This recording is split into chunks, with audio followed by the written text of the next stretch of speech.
పడిన వాళ్ళందరూ కిందికి వెళ్ళిపోతారు.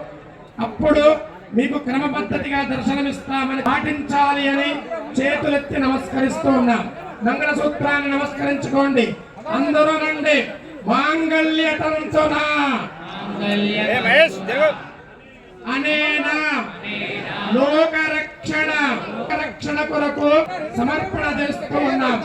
అందరూ నమస్కరించుకోవాలి. భగవానికి